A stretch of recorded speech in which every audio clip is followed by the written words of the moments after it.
The following is a production of the Department of Broadcasting at Western Illinois University.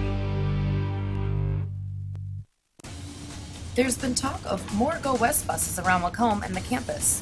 Stick around for the details. And with Veterans Day coming up, there's lots to do.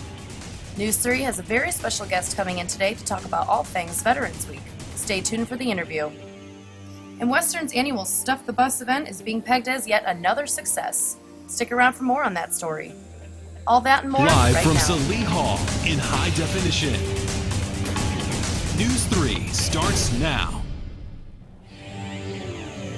We have new information this morning on a crash that killed 3 people just south of Macomb.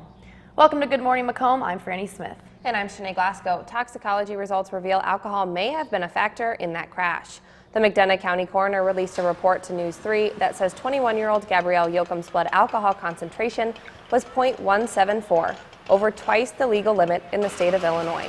The Jeep Wrangler she was driving crashed in the early morning hours of October 16th, killing 23-year-old Cedric Huffman and 21-year-old Cassie Roberts.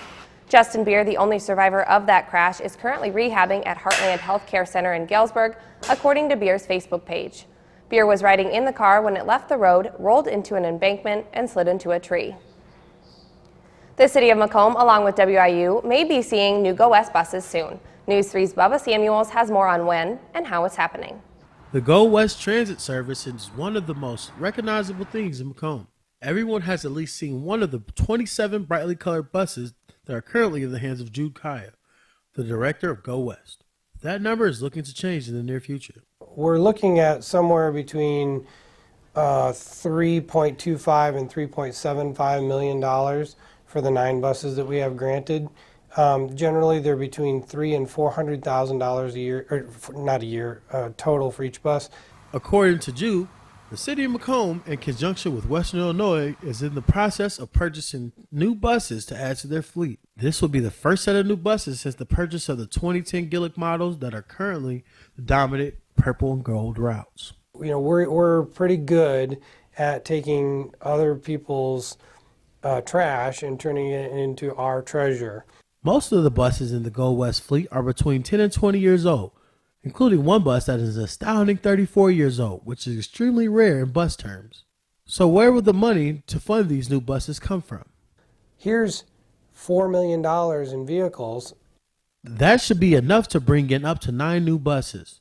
The final deciding factor of the buying process and when the new buses will be received all boils down to what model of bus the transit purchases. If we were to get the new Flyers, we would have them in about 6 months. And that's incredibly short. If we buy the Gilligs, we're looking at more like 14 to 16 months. For News 3, I'm Kyle Samuels. Go West has been a huge part of WIU and the city of Macomb.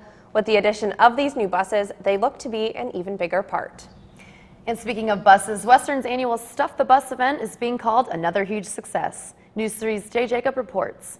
The 7th annual Helping Hands Across America Stuff the Bus 2014 food drive was held yesterday on Western Illinois University's campus and in the Macomb community. More than 600 volunteers helped sign up, collect, sort, and pack the food. When you first walk in, you don't really know what to do because everyone's just like buzzing around, but you'll get the hang of it and just start organizing the food as best as you can. And after its 7th year, Stuff the Bus looks to become one of the most promising Western traditions. Over the years, I've had students come up to me and say they've never volunteered before, and this is the first time they'd ever done that, and it felt good. And so that's really what it's about. It's about learning how to appreciate community and doing a good thing for the community at the same time. Well, it's a great way to meet people, and you can put your face out there and let people know that you're helping the community and giving back, and it's a positive interaction with the people in the community.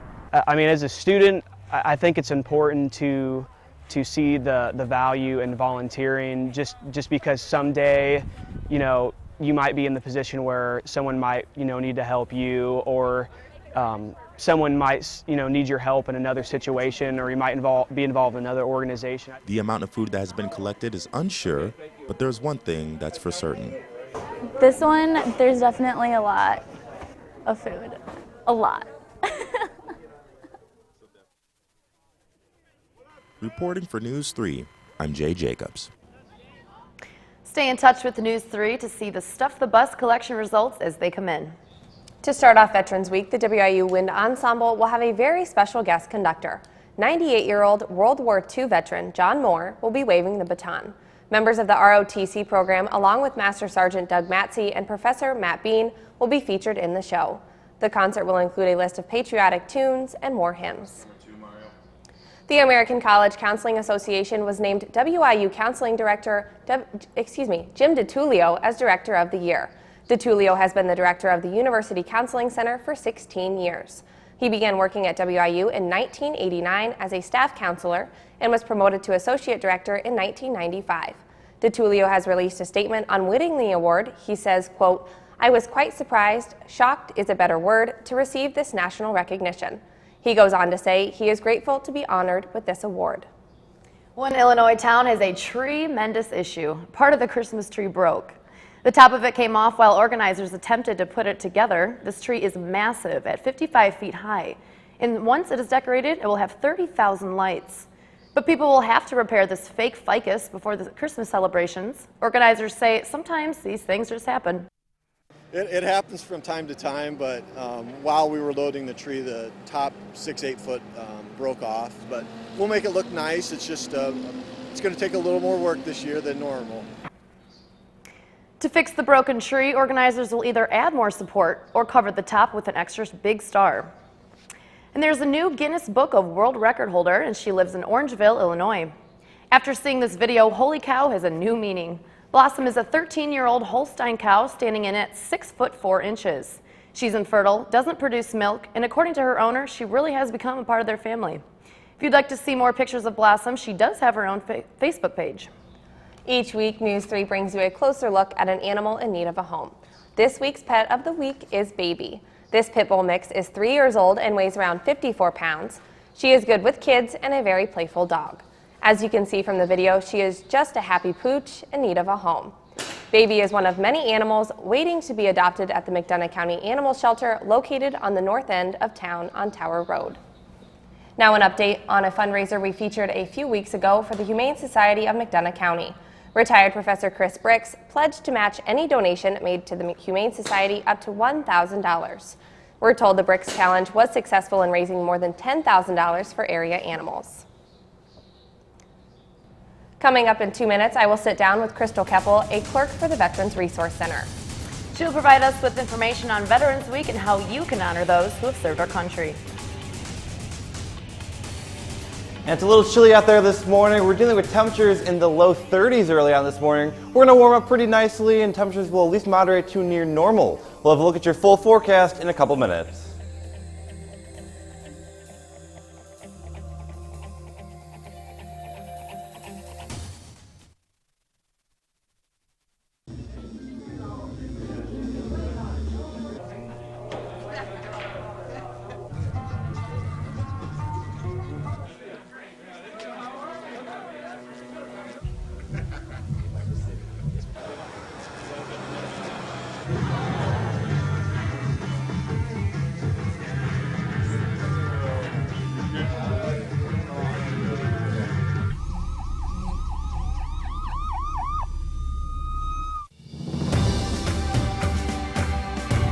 That's me, Joe Decker, owner of San Diego-based Gut Check Fitness, Guinness Book or World Record holder, World's Fittest Man, and WIU graduate. There are a few things that have helped me get to the top of my industry.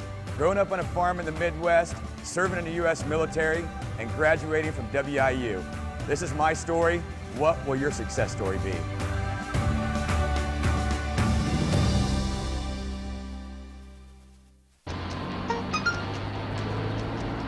The average text takes your eyes off the road for nearly 5 seconds.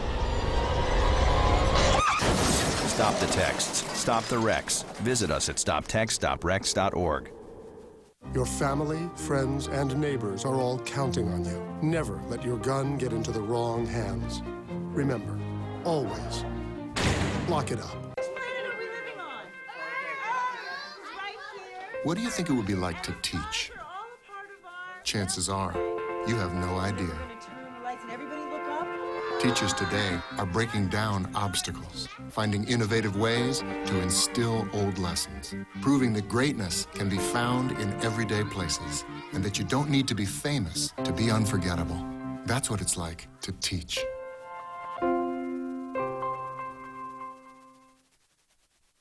Now from Macomb in high definition, you're watching Janae Glasgow, Franny Smith, weather with meteorology major Nicholas Stewart, and sports with Tyler Eddy. News 3 continues. Next Tuesday is Veterans Day, and WIU's campus is honoring those men and women who are serving and have served our country. The Veterans Resource Center is commemorating 5 years of service to its veterans, service members, and military family members from the university and surrounding communities. Joining me today is Crystal Keppel, a clerk in the Veterans Resource Center. Thank you so much for joining us today. I know that it's very important around campus, Veterans Week and Appreciation Week. Right. Can you tell me the events that go on? Yeah, we have a lot of different things that we're going to be doing. We'll start with actually cards for appreciation. I think that might be something that we discussed. The expressions of appreciation, we're asking for people to turn in the cards by November 21st, and that's an opportunity to send cards, thank you cards or holiday cards, whatever people want to do, over to veterans' homes and veterans' hospitals, and just say thank you to those people. It's just a great opportunity for everybody to get involved. On Monday of Veterans Appreciation Week, we are going to be having a Veterans 101 program.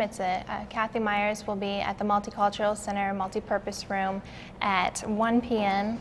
to be able to just talk to people about the differences between branches or the differences between Army Reserves and active duty and the kinds of things we can do for veterans to help them succeed here. On Tuesday, we're going to have a couple of events. We'll have our annual Veterans Tribute Ceremony at the flagpole in front of Sherman Hall. And we'll have a lot of different speakers. We'll have some music, and we'll have ROTC Color Guard performing there as well. On Tuesday as well at noon, we'll be having the National Roll Call event. This is something new this year, and we're very excited about this. I think there's about 63 campuses across the nation participating in this, and we're the only one in Illinois.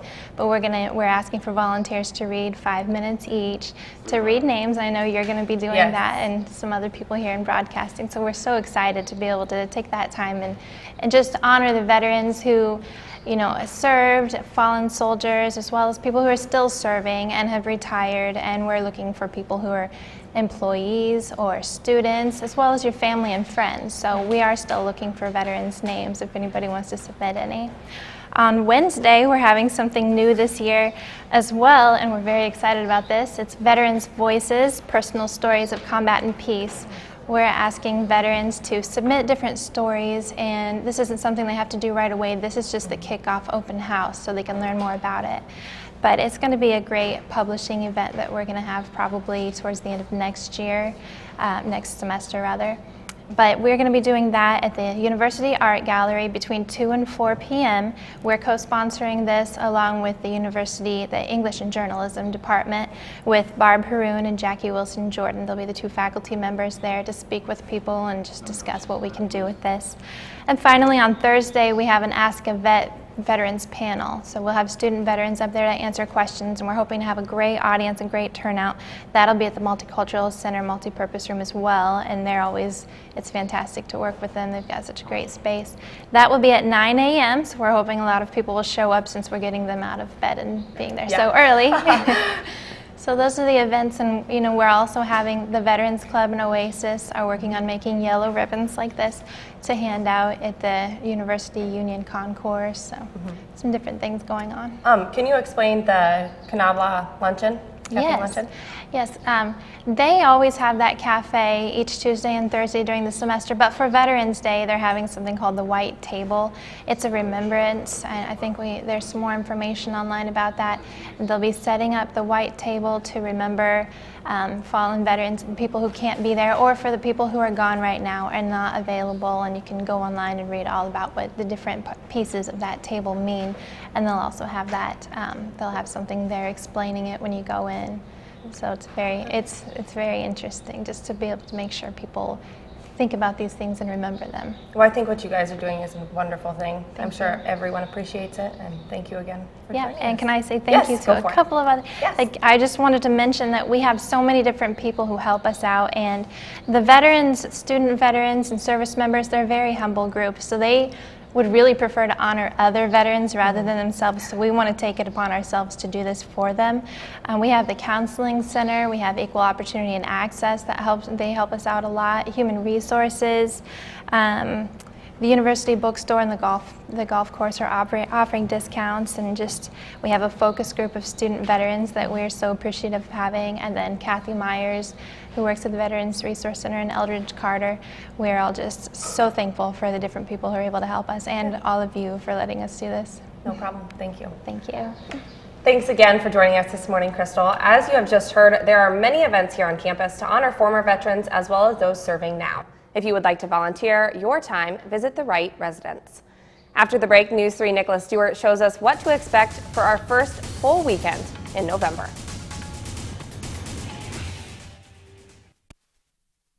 My name is Patrick Magoon, and I have the privilege of serving as the President and Chief Executive Officer of Ann and Robert H. Lurie Children's Hospital of Chicago.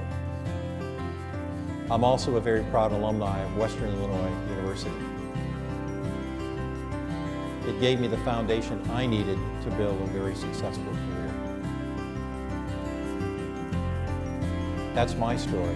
What will your success story be?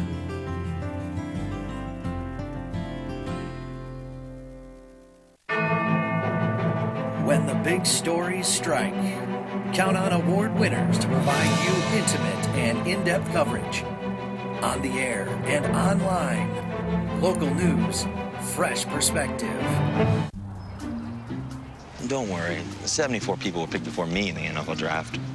To fight childhood obesity, United Way and the NFL are helping kids play more. To donate or volunteer, go to unitedway.org/play60. Now I get it.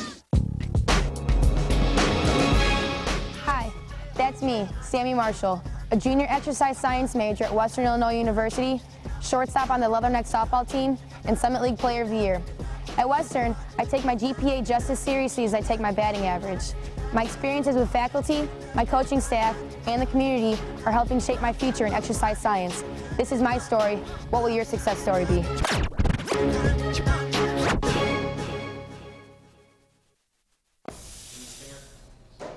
Yeah, a brisk start to your morning today, but we're warming up just a little bit. Temperatures are increasing. If you take a look at the courthouse square right now, mostly sunny skies. These clear skies basically allowed us to clear out and cool off overnight. We're down in the 20s. Look at the satellite radar composite, shows a little area of band of clouds moving in through southern Iowa, pushing into western Illinois. We'll have a few clouds left to deal with in a couple of hours, but they'll clear out for the afternoon. Looking at a pretty beautiful day overall. Temperatures will increase over yesterday's temperatures. Currently, though, we're dealing with some cool temperatures. Davenport's only down to 29, 34 in Chicago, Des Moines up to 35 degrees. Temperatures will rebound nicely thanks to this area of high pressure off to our south. This will start bringing its southerly flow from the Gulf of Mexico, boosting our temperatures up just a little bit. And also, the high pressure is helping clear out our clouds. We're looking at mostly sunny conditions for most of the day. Temperatures will rebound about 53 degrees, just a few degrees off of our normal high of 57 degrees. Taking a look at tomorrow, another clipper system moves on through that'll bring some cloud cover for tomorrow. Will also cool us off. We do have a chance for some showers and thunderstorms later on tonight, but it's not looking overly, not looking at high confidence in that. We could be looking at an isolated shower or two. But again, mostly cloudy conditions for tomorrow that will start to clear out. For the weekend and into early next week, though, as you look at your jet stream, it really starts digging down very far south at the beginning of next week. This starts bringing very cold air from Canada. Brisk northwest winds will start bringing it in. It'll also bring the chance for some snow showers. This is actually a look at our computer model. You can see a storm system will track across northern Missouri into southern Iowa. This wraparound region, this blue area here, this is your chance for snow showers. We could be looking at our first accumulating snowfall depending on where the system lies. Tracks just a little bit north, we might get nothing. A little bit further south, we could be looking at some heavier snow totals. We'll have to keep a close eye on that as we go into next week. For today, we'll get to about 51 degrees, a southerly wind blowing about 10 miles per hour. For tomorrow, just a few isolated showers here and there, low down to about 38 degrees. The winds start to increase behind the Clipper system. If we look at the 5-day forecast, temperatures kind of rebound just a little bit, hanging around the 50-degree mark. But look at the beginning of next week, temperatures really start to bottom out on Tuesday. Only 37 degrees is a high. That's where we're looking at our chance for snow. So it'll be an interesting weekend ahead. I'm not looking forward to snow. It'll be the first time in a while. An interesting first snowfall if that happens. And Nick. Yes. I love your shoes. Yeah. I just love them. Like, where did you get those? They were actually released from the Nike store, and they're a special edition. And while some people were, like probably refreshing for Taylor Swift tickets today to get them in Chicago, I was refreshing the website trying to buy these shoes. So surprisingly, they're in high demand. Those are awesome. Do I have to be a weatherman to have those shoes? Not actually, no. You do not. But a lot of other people do have them. At the weather conference in Phoenix last year, a lot of people grouped together to make a group photo with the shoes. We're a bunch of nerds like that. So. Well, they're pretty sweet. I actually really like them. I agree. Thanks, Nick. Tyler's in next to sports. State cross country finals are this weekend for one Macomb standout. And the WIU men's soccer team is preparing for their final regular season game against Denver. Plus, basketball returned inside Western Hall last night. All that and more is next on Good Morning Macomb.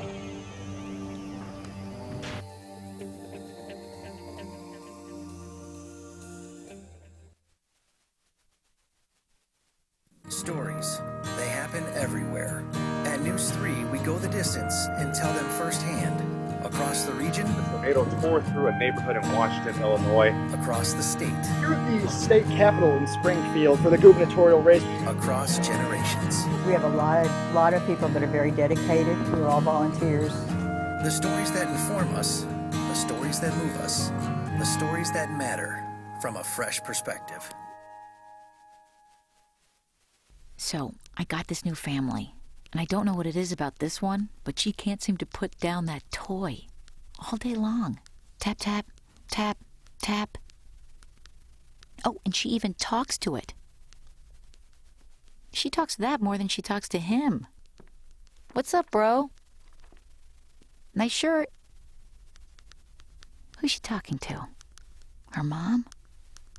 She talks to her mom a lot. Life's taught me a lot, and I'm ready for more. Well, you're not the typical kind of candidate that I hire.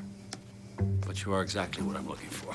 Your company could be missing out on the candidates it needs most. Learn how to find a great pool of untapped talent at gradsoflife.org. The average text takes your eyes off the road for nearly 5 seconds. Stop the texts. Stop the wrecks. Visit us at stoptextstoprex.org. Good morning, Western Illinois. It's been a good season for the Macomb High cross country team. For one runner in particular, it's been nearly perfect. Ashley Plum finished with a career-best 18-minute 35-second performance at the Elmwood Sectional last Saturday. This means the senior will get a shot at a state championship tomorrow morning. Her time in the sectional was good for 7th overall, automatically qualifying her for a spot. Plum was the only bomber to advance, and the Macomb finished 7th place as a team. Unfortunately for the Orange and Black, nobody from the boys team advanced past sectionals. The state cross-country meet will take place tomorrow at Detweiler Park in Peoria, Illinois. Race time is set for 9 a.m. The Western Illinois men's soccer team has their sights aimed on Summit League rival Denver this weekend. Tomorrow will mark the regular season finale against the Pioneers. With a win, the Purple and Gold could finish with 9 wins and have a chance to take the Summit League regular season championship. Tomorrow night's game will be a preview of what's to come as the Summit League tournament is hosted in Denver this year. It won't be an easy task for the Leathernecks against the Pioneers. The forecast for the game is expected to be in the mid to high 30s. Kickoff for the game in the Rocky Mountain State is set for 8 p.m. The wait is over in Macomb for basketball. Last night, the women's basketball team tipped off inside Western Hall for their first and only exhibition game of the season against William Jewell College. Players being introduced before the game, Ashley Luke and Michelle Maher. Two of the best the Summit League has to offer. Now to the action. Early in the game, freshman guard Emily Clemens drives to the net and picks up her first pair of collegiate points. And then later, Michelle Maher would be fouled. She goes to the line, and that would be good. Later, a lot of back and forth. Ashley Luke passes it to Michelle Farrow. Farrow puts it up, no good. Luke grabs the rebound, And then Luke puts it up, no good. Farrow comes in, swoops in, and finally puts it up for 2. Then a few possessions later, it's Ashley Farrow again. She drives to the net, she puts up, that's good for 2. Ashley Luke would finish with a double-double, and the Leathernecks win 71-63. There was so much action, we ran out of video. Fans will have to wait one more day for the men's team to take the court. It's a new year and a new head coach for the Leathernecks this season. Former associate head coach and current head coach of the Leathernecks, Billy Wright, is asking his players and Leatherneck fans to go all in this year. The Purple and Gold will look to improve on a 10-20 record overall and a 4-10 Summit League record. A bright spot from last year was the team's 7-5 record inside Western Hall. Tomorrow's game against Cornell College will tip off at 3 p.m. The bye week is over for the Western Illinois football team. Tomorrow marks Game 9 for the Purple and Gold in Vermillion, South Dakota. The Leathernecks are currently 3-6 on the season and 1-4 in the Missouri Valley. The Coyotes are 2-7 on the year and have a winless conference record. Saturday's game will mark the first and only game the Purple and Gold will play indoors this season. The Leathernecks will also be without their top linebacker J.J. Raffleson, who had career-ending elbow surgery last week. This is the 5th meeting between the two teams all time. The series is currently at a standstill, with both teams winning 2 games apiece. This weekend's game is a bit of a relief for the Leathernecks because the Coyotes are the first unranked team they played in nearly 5 weeks. Kickoff from the Dakota Dome is set for 4 p.m. And that's all the time we have for sports, guys. Back to you.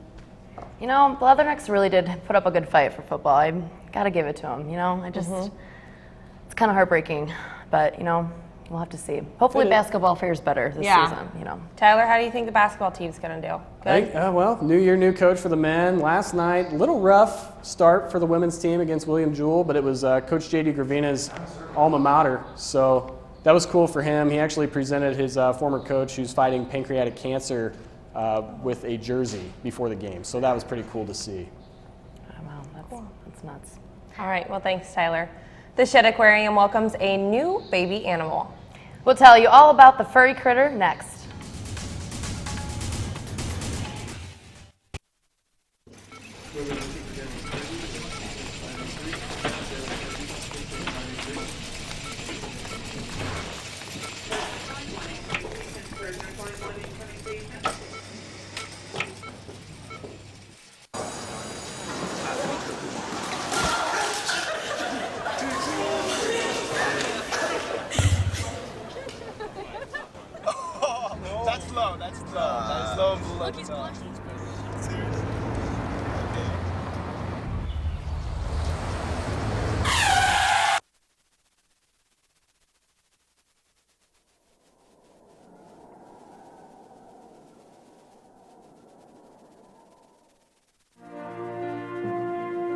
When you get to be a part of the people that really are here for one common goal, one common interest, and that's to be the best, and that's such a big deal to me. You see all these plaques hanging around here, and I definitely want to make my mark before I leave here as well. Last year, there was no one better than Western's newscast. Plain and simple, we won statewide and then nationally. I couldn't be any happier with how things are going out for me right now. Everything that I wanted, I got.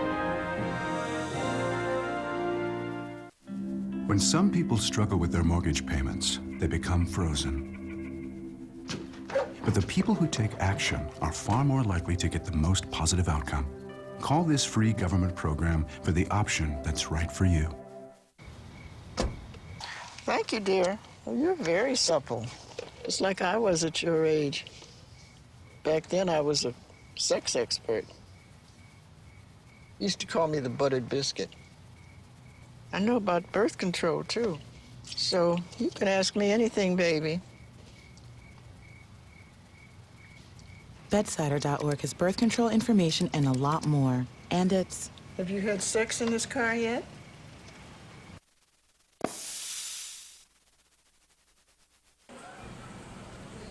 Chicago Shed Aquarium is welcoming a new member to the family.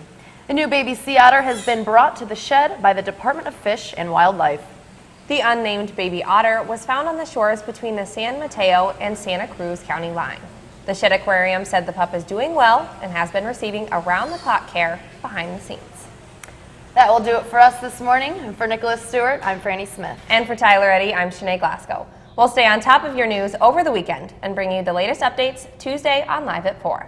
Until then, we're always online and on social media. Have a good morning, Macomb.